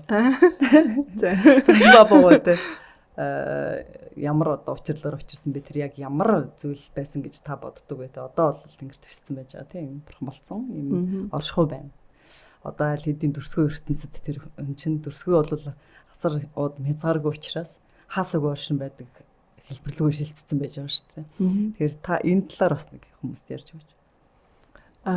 Би сая бабагаатай яг дүршит оршихуйгаар нь уулзж байгаагүй. Ер нь бол сонсъё. Нөгөө нэг сонин хүмүүстэй, сонирхолтой хүмүүстэй, бүлэг хүмүүстэй ингээл логын алмаатай надад их өөр ертөнцийг нээж өгсөн гэл ярьж штэ тий. Тэнд Казак мам гэдээ бас нэг Клара Касимнуна гэдэг одоо бурхны оронд байгаа. Гайхалтай хүн бисэн тэгээд нэг удаа яг чиний цаг болсон байна. Тэгээ би одоо ингээд энтгэх рүү би нисгэж чинь хоёлоо цуг нисчихв. Би чамаа багштай яг амьд байгаад ирнэ. Одоо өөрийгөө ер нь нөгөө гигантын хүмүүс ч үгүйс явах цаг мэддэг ерөөдөө. Тэгээд ингээд дэвших гэж байгаамаа. Тэгээд тэрнээс өмнө ингээд цуг яваад болцож байгаа. Тэгээ надад нэг юм зураг үзүүлсэн чинь би улаан хавцтай, боржгор өстэй, том нүдтэй хүн байна гэж хараад өнгөрсөн. Тэгээ тэр үед бол яг тэр өндөр хэмжээсийн одоо ариун долгион тэр багшийн эрчмийг одоо мэдрэх нөгөө юу нь болоогүй боловсрооч ойлгоо эхлээчгүй магадгүй байсан баг. Тэгээд анх би бол яг тэр хүнээс тийг сонсчихсан. Тэгээд дараа нь би нөгөө Сингапурт явж байгаад нэг санамсаргүй нэг хайрын бяцлал хийж үзсэн гэдэг. Нэг Сараван доктор гэдэг нэг эмчид бас. Тэгсэн Сараван доктор хэдүүлээ ингээд нэг бяцлал хийж үзье гэдэг нэг бүлэг хүмүүс цуглаад бяцлал хийсний дараагаар яг сэн мэдрэмж ингээд төрлөө сонирм яла танаас тийм одоо бяцлал хийсний дараа одоо бол бидний хувьд бол яг ердийн үзэгдэл болсон. Тухайн үед бол ингээд бүр гайхал тий. Бараг надаас хараа тийм юм мэдрэгддэг би бараг л ичдэм болсон юм уу гэл тий. Хүн чинь нэг өөрийгөө дөвөөлөх бас нэг жоохон тийм эготой үе байдаг шүү дээ тий. Тэнгүүд гэтээ чи яг нэг дөвөөлөхөөч бас мэдэхгүй л үе байсан л та. Тэгэл гайхал бүр ингээд ямар сони ингээд яг тэр үед нэг юм надад нэг юм зураг өгсөн. Тэгсэн тэр зураг нь яг өөр нэг бас нэг чулуутай зураг өгсөн. Тэгсэн тэр зураг нь болохоор Сай Бабагийн зураг байсан байхгүй. Тэгэхээр тухайн үед бас дахиад би нөгөө Сай Бабагийн зураг надад дээр ирж байгаа гэдгийг би бас мэдээгүй. Тэгээд найз юм Ганагийн ирээд нэг удаагүй байжсэн чинь Ганагийн маань том хүү анхаа удаа Америкт дугуй унж явж байгаа. Унаад гівцсэн. Тэгээд хаалганд яралтай болох болчлоо гэд. Гэсэн чи хаатлынх нь нөгөө яагаад ч юм тэр зураг яг ингээд төрөвчөнд байлоо ойрхон байсан. Тэгээд хаатлынх нь ингээд бичээсийг яасан чи энэ зургийг ингээд бариад яасан баг аммаа ингээд тавхчихсан хүүхд хүртэл амилж исэн гэсэн тийм хүүхдийн баг бичвэртэйсэн баг. Тэгээд за миний ингээд чи энийг л хаваад яв. Хүүхдээсээс салгаж болохгүй шүү. За тэгэл мэдээж хаалгаа малаа болол инженерийн ачаар штэ мэдээж хэрэг сайхан инженерийн буйнаар бүх юм нь окей болоод хаалгаач ягаад 2 өдөр хоноод шууд имлэгс гарсан. Нөгөө айгүй хүн таглаа молоо дүү сайхан болол өнгөрөө. Тэгээ маш хурд идэгсэн. За тэгээ хоёр дахь тохиолдол нь тэр. За тэгээ тэрнээс хойш мэдээж хэрэг жоохон сонирхож игэлсэн мэдээж хэрэг ингээл битүүхэндээ тий. За тэгээ байж л гурав дахь нь болохоор Сай Бабагийн 2 дүр байд. Энэ ертөнцид ирсэн. Нэг нь болохоор баг гэрлэн мөнчнөр ирсэн гэдэг. Тэр нь болохоор одоо та би тэгтээ үлдээ. Тэрний үхээр магадгүй та нар нэг өдөр Малайз явахаар Бату Кев гэдэг нэг агуу байгаа. Бату гэдэг нөгөө Вишну бурхны ийм дүрстэй гадна өндөр шатаар дэш өгсөж ордог. Нэг агуу дотор ингээ бурхтын тухай тэр энэ ведийн ер нь юуг ингээд тайлбарлсан тийм нэг юм юу хэсэг үед. Тэн дээр нэг юм жижигхэн цагаан дүрссэн байхгүй ингээд бас нэг хүний ч юм уу дүрс. Тэгээ энэ ганцаараа яагаад бусд нь ингээ гой ганган чимэглэлтэй авч энэ одоо яагаад хэрэг дуртай ч юм. Яа ганцаараа юм баа гэсэн чинь юу гэсэн ихээр хүн бол ер нь бол гэрлэн мөн чанартай байдаг. Тэгээд Сай Бабагийн бол гэрлэн ингээд галбат тэгээд ингээд юмар хувцсан гэж бүтээхгүй л болвол дүрс нь ингээ харагддаггүй тийм их гэрэлтэй ингээ байдаг. Тэндээс яг тэрнээс болсон уу яасан ямар нэг байдлаар тэнд нэг онцгой явдал бол бас тохиосон. Тэгээд тэрний дараагаар бол зөндөө тохиосон. Тэгж хаад сансргүй бас саяхандаа бид нар бүгдээрээ нөгөө юунд очиод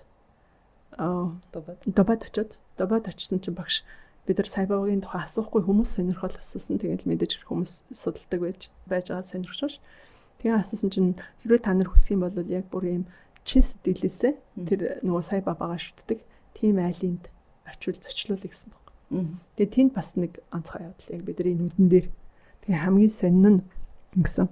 За бусдын нь бол одоо хүн бэлдсэн байрсан гэд би ч нөгөө бас тийм сүрхий шууд итгэдэг хүн биш гэдэг байгаа шүү дээ тий. Би тэгээд ингээл би орчуулга хийх угаасаа л дандаа тийм юм тохион тэгээд ингээд янз бүрийн бүрээд шидэм бүр хүн итгэмээргүй олон зүйлс бол мэдээж тийм тохиолдсон юмсан. Тэгээд дээр төхийг бидэрт ярьж өгч байгаа байхгүй. Тэгээ байжсэн чинь нэг юм цар шиг юм юу байсан болно томпон. Яа харахгүй хоосон байсан. Тэгсэн чинь үзэм гараад нэг харсан чинь үзэм гараад ирсэн байсан. Тэгтээ ингээд нөгөө нэг харахын завдалгүй энэ ч одоо юу болоод байна гэхийн завдалгүй ингээд ерөөхдөө нэлээд олон үзэм ингээд би болцсон. Гэхдээ би ганцаараа голон тэрийг хараагүй. Яг урдуур суужсэн бүх хүмүүс угаасаа яг өмнө нь суужсэн нөгөө давгаа цэнтэй шийдэр цог байжсэн. Харж. Тэгээд бид рүү гайхаад эсвэл одоо байсан болов. Хүн чинь ерөөсөө итгэдэггүй байхгүй тий. Байсан болов ингээ гараад ирнэ гэж байх уу. Гэтэ яг тэнд яг очихдоо бидний сэтгэл бол бүр үнэхээр чин сэтгэлээсээ залбирсан. Үнэхээр ямар сони юм уу гэж мэгж ямар нэгэн тийм хүндэтгэлгүй байдал бол ерөөсөө үзүүлэг. Тэгээд нөгөө багш ингэхгүй энэ тэгсэн чинь нөгөө угаасаа тайлбарлаж ирсэн хүн хүүхдүүдэд та нарт зориулаад энэ дэр ийм юу гараад ирлээ. Энэ үзм гарч байгаа нь баг анхудаага гэж байгаа байхгүй. Тэгээ босод тэр бибүүдийн энэ төр бол гарч ирэх тэр улаан нөгөө түгээл цагаан тэр түгээл тэр зөгийн башиг машиг тэр юу бол зүгээр л ингээл зүгээр асгарч идэг гэж байгаа. Тэр бол зүгээр л гарч ирж зурагнаас штэ хүн ингээл нөгөө өргөцсөн юм шиг. Тэр бол зүгээр л түгээл тэр бол багш хэлж байгаа. Манай ээжийн юунаас ч угаасаа шүтдэг сай бабагийн юунаас гардаг байсан. Бидний багшинд очиход угаасаа ээжийнхээ шүтдэг юу гээд би ямар сэнд асуужсэн байхгүй. Багшийнхаа зураг руу яагаад юм улаан цагаан зөгийн башиг юм ингэж яадгийг цацдаг юм бэ? Өргөл юм уу багшаа гэсэн чинь үгүй ш наа чинь өөрөө гарч ирдэг байхгүй. Манай ээжийг байхад бүр зөндөө ихээр гарч ирээд тэгээ гарч ирсэн зүйлийг нөгөө юу лээ? Тийм нөгөө дагалдагч нар бишрэгч сүсгтнүүдэд нь тараадаг байсан гэж байгаа ээж нь. Тэгдэг байсан. Тэгж мэдэх байхгүй.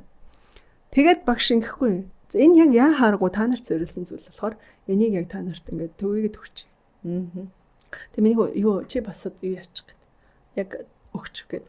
Тэгээ багш 2-2-ыг өгчих гэсэн юм аа. Би ингээд нэг ерөнхий хүмүүсийнхаа баримжааг харсан чинь нэгийг өгсөн чи арай л илүүчих юм шиг санагдаад байжсэн чи багш яг 2-2-ыг өгчих гэсэн байхгүй.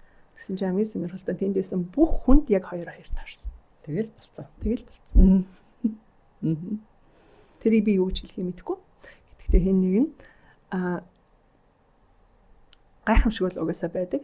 Гайхамшиг тайлж чадах юм бол тэр угаасаа нөгөө чагтыг тайлж байгаа, ухааныг нь олж байгаа, чадварт нь одоо хурж байгаа юм байна. Тийм учраас одоохондоо тэр үед яг хоосноос тэгж төрүүлэх тэр үзэгдэл нь бол угаасаа ойлгомжтой юм байна, байж болдгийм байна гэдгийн зөвхөн нэгэн баталгаа. Мэдээж олон зүйл энэ олон жилүүдэд тохиолдсон. Гэхдээ ялангуяа бол багштай явж байгаа цаг хугацаанд бол нөгөө баг өдөр болгон сонин үзэгдлүүд тохиосоор байгаа. Сүүлдээ тэр нь баг ингээд нөгөө тэгэл юм биш үлээ те баг одоо энийг эргээд ярихад ч гэсэн иймэрхүү юм зөндөө штэ гэж бодогдод сая гэж бодогдож байгаа юм шиг тий.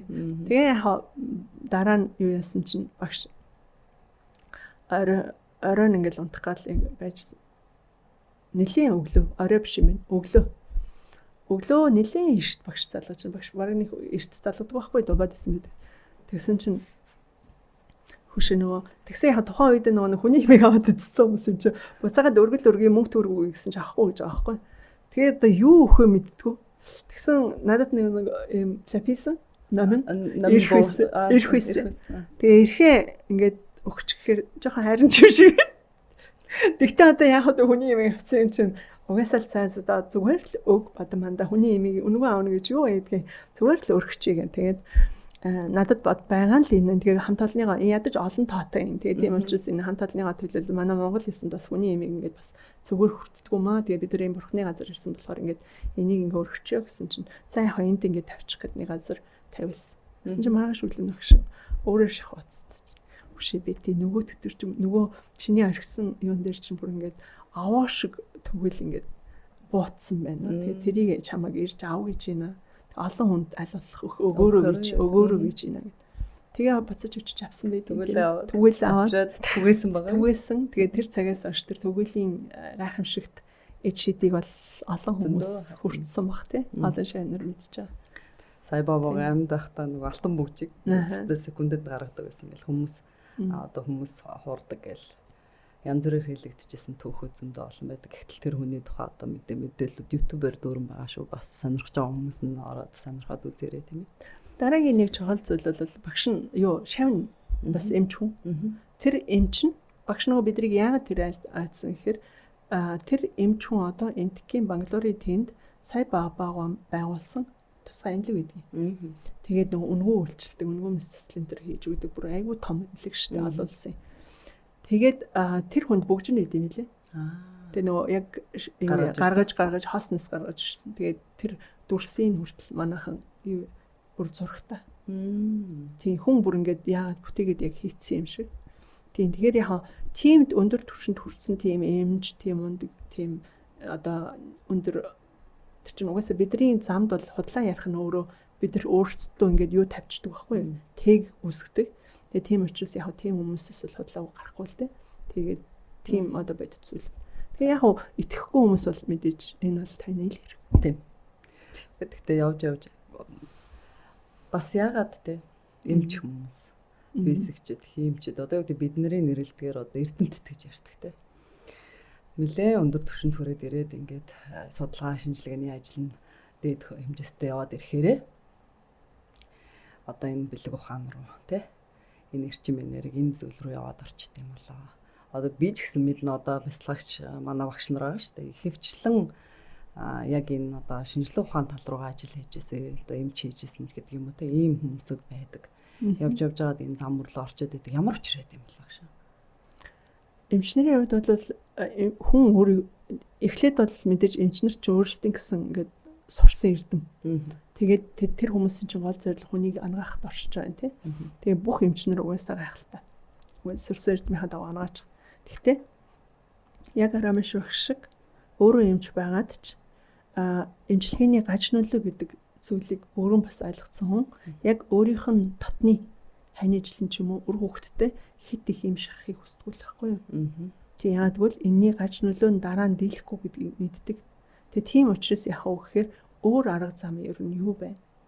Нэг талаараа нөгөө талаараа ихэнх эмчнэрийн хувьд бол яг өөрсдөө тэр маягийн өвчнөр одоо өөрийнхөө салбарын гэх юм өвдөх магадлал нь энэ дээр яг юу яригдах чинь гэхээр дахиад нөгөө хүрээлэн байгаа орч. Яагаад гэвэл өдөр тутмын харилцаж байгаа үйлчлүүлэгчид чинь яг ямар байна? Буцаад таны нөгөө хүрээлэн байгаа орчныг чинь бүрдүүл, таны ертөнцийг бүрдүүлж байгаа. Таны орон зайг ч бүрдүүл. Тэгээд тэрнээс улбалаад ихэвчлэн тиймэрхүү асуудалтай. Дандаа ярьж байгаа, дандаа сонсож байгаа, дандаа гаргаж байгаа эрчим энерги автомж таны амьдралыг бүрдүүлээд байгаа шүү дээ. Яг тэрнээсээ хамаарат. Тэнгүүтээ түүнийгээ өшөө нөгөө шинжлэх тэр чин заримдаа шинжлэх ухаан буугаад өгч чинь шүү дээ. За энэс цааш одоо найдар авахгүй гэд. Тэр хүн за одоо найдар авахгүй чи би хүлээж байгаа л маргааш явъя да гэхгүй шүү дээ. Хүн чинь яг тэр үед л шүү дээ. Яг ингээд нөгөө ашиглаагүй байсан потенциал нь дэлгэрч эхэлдэг байхгүй. Яагаад би энэс давж гарч болно шүү дээ. Би эдгэрмээр байна гэсэн хүслээд байхгүй. Тэгэл эдгэрдэг байхгүй. Тэгээ эдгэрмээр байна гэд хүсээд зүгээр сууж байгаа нь эдгэрж байгаа биш. Эдгэрмээр байна гэж хүсээд үйлдэл хийгээд арга зам хайгаад өөрөө тэр замыг одоо өөрөө өөртөө замаа нэгэдэг. Хүн болгоны эдгэрэх зам мөрчин дахиад харилцаа адилгүй байгаа байхгүй. Тэгж чадсан гол. Тэгээд эцэстээ яах вэ гэхээр мэдээж ихэнх нь бол мэдээж шинжлэх ухааныхан бол багш хэлдэг шнэ. За шинжлэх ухаан бол одоо юуг судалдаг? Дүрсэд ертөнцийг буюу тийм ээ. Тийм нэг үгээр бүтээгдсэн зүйлийг гэж байгаа шүү дээ. Энэ ертөнцийн бүтээгдсэн бүх зүйлийг шинжлэх ухаан судалж байна. Тэгвэл бидний одоо үзэж байгаа энэ бид магадгүй одоо ерөнхий дэлхийд даяар бол энийг бэлэг ухаан л гэж нэрлэдэг. Бидний хувьд бол агш маань бол ACE ухаан гэж нэрлэдэг. Awareness, Consciousness, Energy буюу сэрэмсэр гэж тэр бурханлаг. Тэгээд тэр дээд оюун санаа, ухамсартай оюун санаа, тэгээд тэр эрчмийн хөдөлгөөнөөс үүсэх бүтээлүүд. Тэгэхээр нөгөө нэг мөнхийн маргаан гэдэг дахин ангахдаг ч үү, өмдөг ангахдаг ч үү гэдэгт баг хариулт. Яг эцэст нь бол бид тэр хариултыг бүгд хайж байгаа ойлгочихсон. Тэрнийхээ төлөө хайж байгаа ийм л хүмүүс байгаа шүү дээ, тийм ээ. Нөгөө талаас итгэл үнэмшил. Ер нь хүний амьдралд юу өрнөж ийн гэдэг та юунд итгэж үнэмшиж байна. Тэгээд таны оюун яг юу тэр итгэл үнэмшлээс чинь хамаарат таны оюун санаа чинь яг нь яг ажилдаг байгаа байхгүй. Ерөөсөө явж. Тэгэхээр ер нь гол толгуур юм бол ерөөсөө хүний итгэл үнэмшил.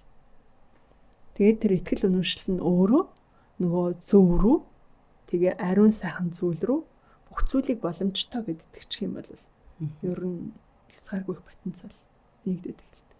Багш ярьдаг шүү дээ. Ер нь явж бид нар бол нэг жохон өөрсдийнхөө 99% нийт хүн төрөлхтний 99% хамгийн ихдээ нэг 5% потенциал ашигла. Тэгээд үлдсэн 95%-ийг яах юм тэгэл бүгд нэг ашиглахгүй байсараа л явцгаах юм.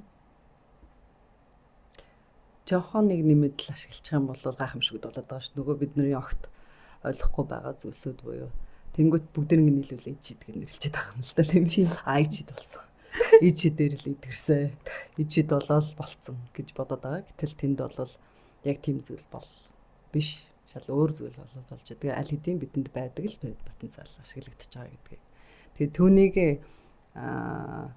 ашиглах. За түүнийг нээж гаргах тийм зориултын арга хэрэгслийг одоо бид нар бясалгал гэж нэрлэж байгаа шүү дээ, тийм. Тэгээ ямар нэгэн байдлаар хүмүүс энэ тэртээ дөрөв өөрсдөд байгаа зүйлс байгаа учраас түүнийг ингээд нээх гэж оролдоосоо тий. Тэгвэл энэ амьдралын төг түмэн таны хэцүү гэж бодоод байгаа. Яагаад ингэж амгалаа гэж бодоод байгаа зүйлсүүд баг-багаар тийм ээ голдрлоо олоод асуудал шийдэгдээд өмгцэгцэндээ баг-багаар ороод яваад байт юм байна. Эцэст нь энэ болгоныг ингээд ойлгоод байхаар энэ зүйл чи юм байна штэ гэд хүн буцаад энийг л даруулуу ингээд явж идэм байна гэх. Тэг бид нар нөгөө ерөөсөө мэддэхгүй гэж бодож байгаа, харагдахгүй гэж бодож байгаа зүйл бол маш чухал шүү. Их сонирхолтой бас их сониуч байгаасаа л гэж боддог. Ялангуяа харин ч тэгтээ одоо би дөнгөж бясалгаж эхэлж байхад би их залуухан гэдэгт нь ордог шүү. Би бол одоо тийм шүү дээ. Залуухан гэж тэгжсэн. Тэгэл би гахаал би яга залуугаан болоо гэж бодож байсан. Одоо бол тийм ээ өнгөрсөн 2-3 жилд бол бүр залуужаад одоо 10 эдтэй 10 эдэн настай 19 настай 20 настай хүмүүс бол бясалгаад хүүхдүүд залуучууд маань бясалгаад эхэлчихлээ. Тэгээд илүү энгийн болоод. Тийм. Аав ээжүүд ялангуяа бас багш нар тэгээд өшөө сайхан судлаач нар тийм ээ. Тэгээ бас олон нийтэд нөлөөлдөг хүмүүс нэг зүйлийг сайн ойлгочихсоо гэж би яг хүсэж байна. Юу гэхээр бясалгал хийснээрээ тухайн хүүхдийн төвлөрөл илүү хурц болж эхэлдэг. Төвлөрлөн сайжраад эхлэхээр явалбай зүйлийг бүтээх чадамж потенциал нь нэмэгдээд эхэлдэг гэсэн үг. Нэг зүйлд л төвлөрж шүү дээ. Чинь сарнил байхгүй болчихж байгаа байхгүй. Тэнгүүд тухайн хүний бүтээмж сайжраад эхэлж байна. Тухайн хүний бүтээмж сайжраад эхлэхээр хүн болгон ч өөр ингэсэн одоо авиас өгөлтөө бүгд адилхан бид нар чинь массаар үйлдвэрлэгдсэн зүйл биш шүү дээ. Тийм биз дээ. Тийм учраас яг нь тухайн хүүхдийн хийж чадах өөрийнхөө бүтээж чадах тэр зүйл рүүгээ гүн гүнзгий ороод эхэлдэг. Ингэснээрээ яг үхээр идэвхтэй бүтээгч болж эхэлж байгаа. Идэвхтэй бүтээгч. Гэхдээ тэр бүтээмжийн процент нь жишээлбэл те магадгүй одоо сарнилтай хүнийхээс бол яг нөгөө нас нь удаан. Дээрээс нь одоо сарнилтай жишээлбэл штэ тий сэтгэл нь хөгжөөгүй муу сэтгэл нь жоохон хөгжсөн оюун ухаан хурц хүн болвол яг үхээр өөрийгөө хийгээд нөгөө хамаг амтныг сүнөх юм хийчих болно. Сүнөх юм. Гэтэл нөгөө таны нүдэнд энэ нэг нөхөрнийг бясалгал гэл нэг юм яриад ангаагаал энийгээл тэгэл явж яхин тэгэл нэг амьд яаж амьдраад болоод байд юм ба гах гэж байгаа нөхөр чинь яг нь хүн төрөлхтний сайн сайхны төлөө гайхамшигтай магадгүй хэдэн мянган жилээр үргэлжлэх ямар нэгэн зүйлд одоо ширхэг будааны ээж болтугай хувь нэмэр яг оруулаад явчихдаг. Орчлонгийн яг нь энэ амар амгалан ер нь энэ амар амгалан гэдэг чинь яг угтаа яг юу вэ гэхээр өөрийнхөө потенциалд яг хүрэх хаалга байгаа байхгүй. Тэгэхээр танд амар амгалан байхгүй байгаа бол та өөрөөсөө их хол байна, потенциалаас их хол байгаа. Жинхэнэ потенциалаас их хол байгаа шүү гэсэн. Зүгээр бидний тархинд хуулагдсан байгаа мэдээлэлүүд бол бусдих шүү гэдгийг аягүй сайн ойлгох хэрэгтэй. Бусдих шүү. Энэ таны төрмөл зүйл биш шүү. Энэ бусдын энэ зүйлийг хуулж авчаад одоо минийх бие бүтээчлийг нь хаашаа зүгээр л нэг копи илүү сайжруулсан арай нэг дараагийн түвшнийх л байгаа байхгүй. Гэтэл яг үхээр яг энэ хүн чинь нэг оюун санааны мөн чанар буюу тэр цөм хүч рүүгээ ороод эхлэхээр таны бүтээж байгаа зүйлд тэр хэрвээ амар амгалан энэ зүрхнээс одоо юу мэдрэгдэн хайр мөн үү? Хайраар бүтээгч байгаа зүйл. Өшөө энэ одоо ингээл зүрхэнд ингээл сайн ажил бясалгал ингээл ачхад надад угсаал хоосон л юм мэдрэгдэх. Тэр юуж байхгүй юм шиг л юм мэдрэгдэх тий. Тэр хоосонд байгаа тэр их хурсан потенциал эрчим хүч тий. Тэр их оюун санаа чинь өөрөө энэ амгалан болж иж энэ орчлон ч өөр юм амар амгалангийн гэгийн юу байгаа байхгүй. Тэгээ тэрнийхээ ингээ химнэлд нь ингээ нэгдээд тэр хүнээр үлдэгдэж байгаа боловч бүгдээрээ нийлээд хийж байгаа нэг бүтээл гарч ирж байгаа байхгүй. Тий. Одоо жишээлбэл би ингээд энэ усыг одоо ямар бүтц бид нар магадгүй одоо ингээд нөө шинжлэх ухаан өгжөөд усны бүтцийн талаар ингээд яадаг болсон юм шин хамгийн энгийн жишээ нь одоо Мацуто Японы эрдэмтэн тий Эмото Мацумо үлээ тий тэр хүний байгаа шүү дээ. Зүгээр л өгнүүд хэлэл вибрацийн өөрчлөлт усны бүтц яаж өөрчлөгдөж гэдэг шиг тэгвэл энэ усыг өшөө дараагийн түвшинтэй одоо жишээлбэл одоо заяа гэдэг хүн хөвдөд ороод ирсэн байлаа гэхэд заяагийн одоо юу гэдгийг гаранд нь юм уу тий. За тэр яг өвдөж байгаа тэрний хөөрхөн жижигхэн хэсэгт нь яг зориулаад тэр лөө нь ингээд мэдээлэл болгож дамжуулах боломж бидэрт байгаа. Тэгэхдээ хэрвээ оюун санаанаас ивэл тэр айгуу алдаатай мессеж хүн лөө тийм ч бас хэрэгтэй зүйл биш. Тэгэхээр хэрвээ бүр тэр чин сэтгэлийн угаас буюу тэр аниргуугаас хоосноос нөгөө эго гэж юм юу ч байхгүй. Одоо би тархиндж байгаа юм шүү. Би хүчтэй болгож байгаа юм шүү гэсэн юу ч байхгүй. За бүгдээрээ нийлээд те энэ усыг яг заяагийн гарыг одоо хамгийн үзэсгэлэнтэй болгох тэр хэмжээс рүү оруулъя гэд ингээд төвлөрөхөд тэр төвлөрж байгаа зэг дээр л юм өрнөж байгаа. Энийг угаасаа тэр квантум физикийн хуулиар угаасаа тайлбарлаад ойлгоод яагаад вэ шүү дээ. Одоо жишээлбэл ингээд ажиглагч байхаар бүтцсэн нэг өөр болоод тий ажиглагч байхгүй болчоор нэг замбраагүй болоод энэ гэдэг ч юм уу тий.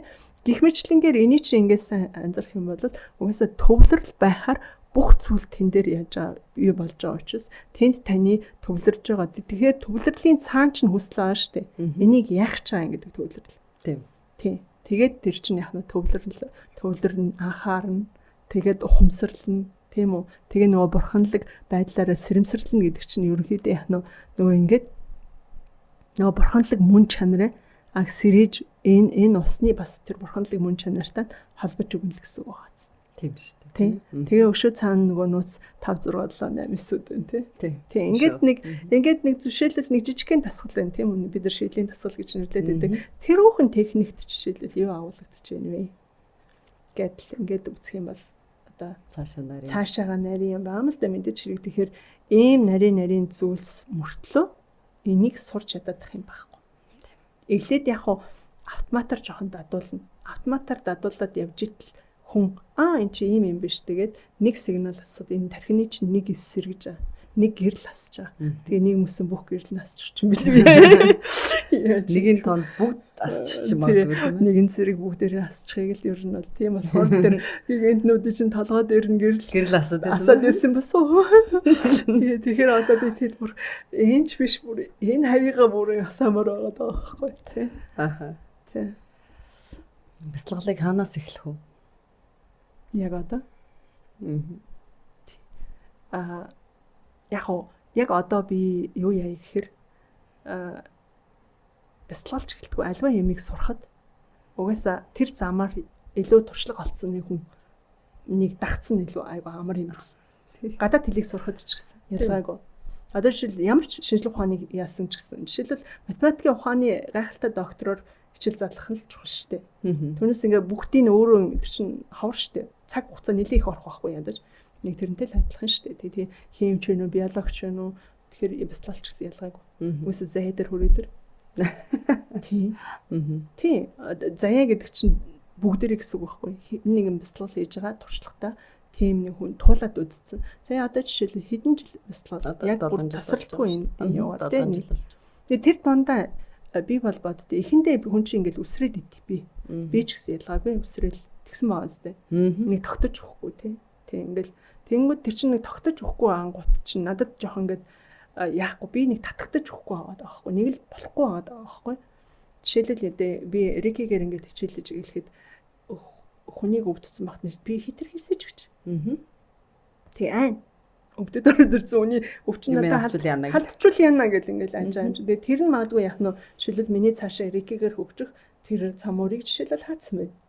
Тэгвэл би надад жоохон айцгүй юм хэрэгтэй байна гэсэн мессежийг би цаашаа илгээсэн байж таарна да.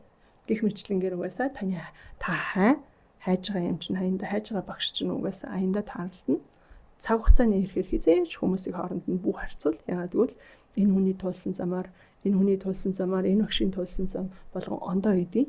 Тийм учраас яах нь вэ гэхээр багш болгоны өгөх тэр эрдмийн одоо мэдлэг тийм ээ тэр зүйл нь бол угаасаа чин сэтгэлийнх байдаг. Тийм болохоор ер нь бол угаасаа та өөрийнхөө л багшийг олно. Тийм. Тэгвэл энэ би буруу багштай учирсан байна. Энэ дээр учрах байсан миний багш тийм.